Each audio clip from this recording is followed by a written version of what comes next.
The Furnished Room by O. Henry. Restless, shifting, fugacious as time itself is a certain vast bulk of the population of the red brick district of the Lower West Side. Homeless, they have 100 homes.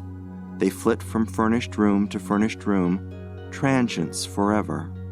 Transients in abode, transients in heart and mind. They sing Home Sweet Home in ragtime. They carry their Laras et Penates in a bandbox. Their vine is entwined about a picture hat. A rubber plant is their fig tree.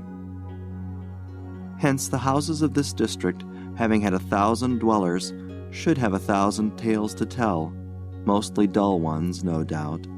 But it would be strange if there could not be found a ghost or two in the wake of all these vagrant guests. One evening, after dark, a young man prowled among these crumbling red mansions, ringing their bells. At the 12th, he rested his lean hand baggage upon the step and wiped the dust from his hatband and forehead. The bell sounded faint and far away in some remote, hollow depths. To this door of this the 12th house whose bell he had rung, came a housekeeper who made him think of an unwholesome, surfeited worm that had eaten its nut to a hollow shell, and now sought to fill the vacancy with edible lodgers. He asked if there was a room to let. "Come in," said the housekeeper. Her voice came from her throat. Her throat seemed lined with fur. "I have the 3rd floor back, vacant since a week back. Should you wish to look at it?" The young man followed her up the stairs. A faint light from no particular source mitigated the shadows of the halls. They trod noiselessly upon a stair carpet that its own loom would have forsworn. It seemed to have become vegetable, to have degenerated in that rank, sunless air to lush lichen or spreading moss that grew in patches to the staircase and was viscid under the foot like organic matter. At each turn of the stairs were vacant niches in the wall. Perhaps plants had once been set within them. If so, they had died in that foul and tainted air. It may be that statues of the saints had stood there, but it was not difficult to conceive that imps and devils had dragged them forth in the darkness and down to the unholy depths of some furnished pit below. "This is the room," said the housekeeper from her furry throat. "It's a nice room. It ain't often vacant. I had some most elegant people in it last summer, no trouble at all, and paid in advance to the minute. The water's at the end of the hall. Sproul's and Mooney kept it 3 months. They done a vaudeville sketch. Miss Beretta Sproul's, you may have heard of her. Oh, that was just the stage names. Right there over the dresser is where the marriage certificate hung, framed. The gas is here, and you see there's plenty of closet room. It's a room everybody likes. It never stays idle long." "Do you have many theatrical people rooming here?" asked the young man. "They comes and goes. A good proportion of my lodgers is connected with the theaters. Yes, sir, this is the theatrical district. Actor people never stays long anywhere. I get my share. Yes, they comes and they goes." He engaged the room, paying for a week in advance. He was tired, he said, and would take possession at once. He counted out the money. The room had been made ready, she said, even to towels and water. As the housekeeper moved away, he put for the 1,000th time the question that he carried at the end of his tongue. "A young girl, Miss Vashner, Miss Eloise Vashner. Do you remember such a one among your lodgers? She would be singing on the stage most likely. A fair girl, of medium height and slender, with reddish golden hair and a dark mole near her left eyebrow." "No, I don't remember the name. Them stage people has names they change as often as their rooms. They comes and they goes. No, I don't call that one to mind." No, always no. 5 months of ceaseless interrogation and the inevitable negative. So much time spent by day in questioning managers, agents, schools, and choruses. by night among the audiences of theaters from all-star casts down to music halls so low that he dreaded to find what he most hoped for. He who had loved her best had tried to find her. He was sure that since her disappearance from home, this great, water-girt city held her somewhere. But it was like a monstrous quicksand, shifting its particles constantly, with no foundation, its upper granules of today buried tomorrow in ooze and slime. The Furnished Room received its latest guest with a first glow of pseudo-hospitality, a hectic, haggard, perfunctory welcome like the specious smile of a demi-rep. The sophistical comfort came in reflected gleams from the decayed furniture, the ragged brocade upholstery of a couch and 2 chairs, a foot-wide cheap pier glass between the 2 windows, from 1 or 2 gilt picture frames and a brass bedstead in a corner. The guest reclined, inert, upon a chair, while the room, confused in speech as though it were an apartment in Babel, tried to discourse to him of its diverse tenantry. A polychromatic rug, like some brilliant flowered rectangular tropical islet, lay surrounded by a billowy sea of soiled matting. Upon the gay-papered wall were those pictures that pursue the homeless one from house to house. The Huguenot lovers, the first quarrel, the wedding breakfast, Psyche at the fountain. The mantel's chastely severe outline was ingloriously veiled behind some pert drapery drawn rakishly askew like the sashes of the Amazonian ballet. Upon it was some desolate flotsam cast aside by the rooms marooned when a lucky sail had borne them to a fresh port. A trifling vase or 2, pictures of actresses, a medicine bottle, some stray cards out of a deck. One by one, as the characters of a cryptograph become explicit, the little signs left by the Furnished Room's procession of guests developed a significance. The threadbare space in the rug in front of the dresser told that a lovely woman had marched in the throng.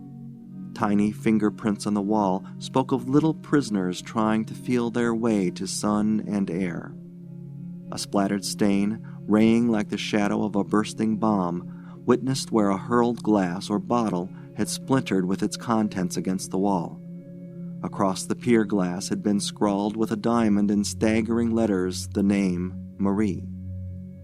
It seemed that the succession of dwellers in the Furnished Room had turned in fury, perhaps tempted beyond forbearance by its garish coldness, and wreaked upon it their passions.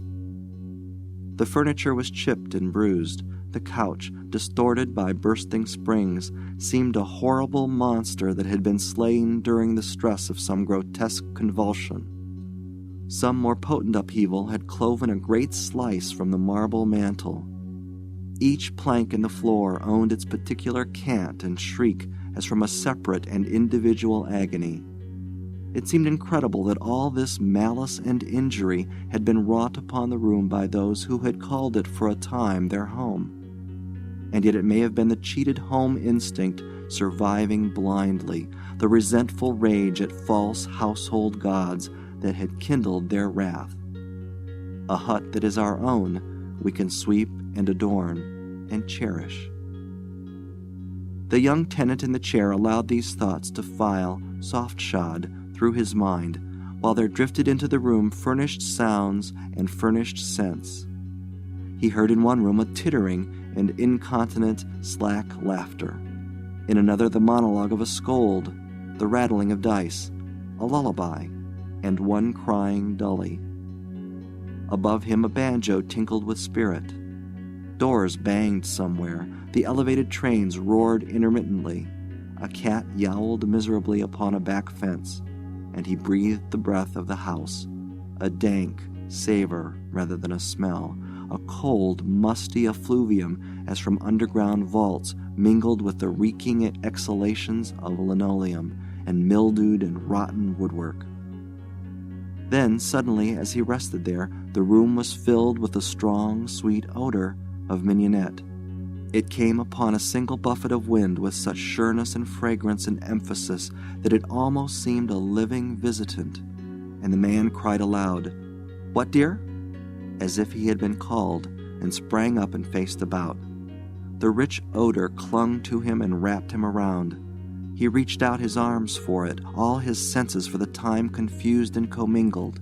How could one be peremptorily called by an odor? Surely it must have been a sound.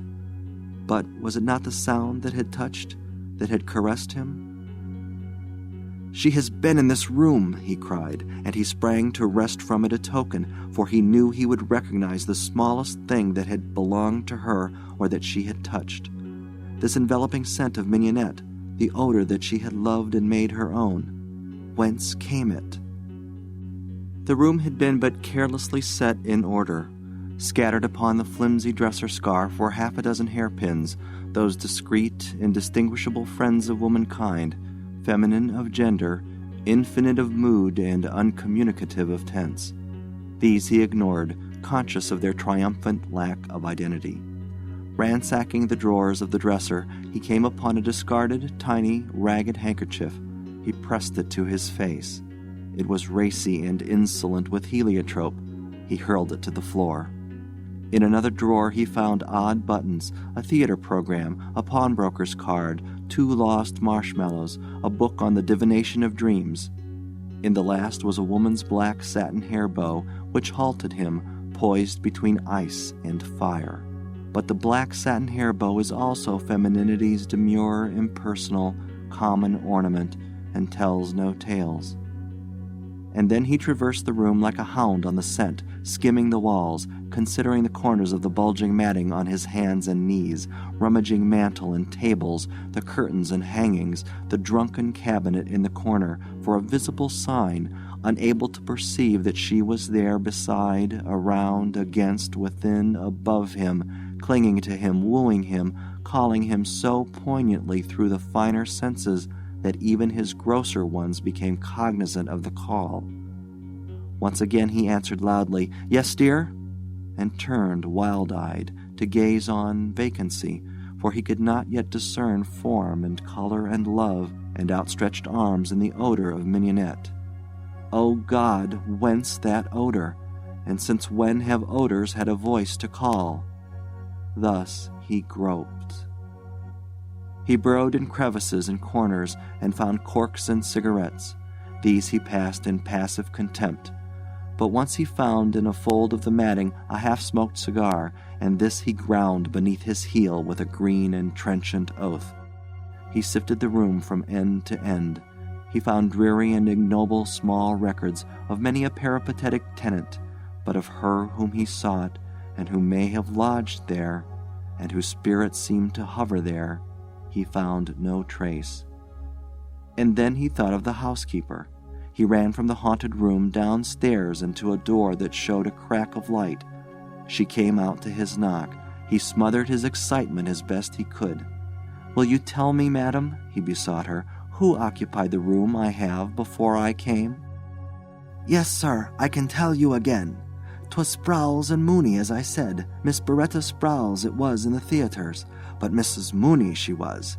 My house is well known for respectability. The marriage certificate hung framed on a nail over— What kind of a lady was Miss Sprowls? In looks, I mean." "Why, black-haired, sir, short and stout, with a comical face. They left a week ago Tuesday." "And before they occupied it?" "Why, there was a single gentleman connected with the draying business. He left owing me a week. Before him was Mrs. Crowder and her 2 children that stayed 4 months. And back of them was old Mr. Doyle, whose sons paid for him. He kept the room 6 months. That goes back a year, sir, and further I do not remember." He thanked her and crept back to his room. The room was dead. The essence that had vivified it was gone. The perfume of mignonette had departed. In its place was the old, stale odor of moldy house furniture, of atmosphere in storage. The ebbing of his hope drained his faith. He sat staring at the yellow, singing gaslight. Soon he walked to the bed and began to tear the sheets into strips. With the blade of his knife, he drove them tightly into every crevice around windows and door. When all was snug and taut, he turned out the light, turned the gas full on again, and laid himself gratefully upon the bed. It was Mrs. McCool's night to go with the can for beer. So she fetched it and sat with Mrs. Purdy in one of those subterranean retreats where housekeepers foregather and the worm dieth seldom. "I rented out my third floor back this evening," said Mrs. Purdy across a fine circle of foam. "A young man took it. He went up to bed 2 hours ago." "Now did you, Mrs. Purdy, ma'am?" said Mrs. McCool with intense admiration. "You do be a wonder for renting rooms of that kind. And did you tell him then?"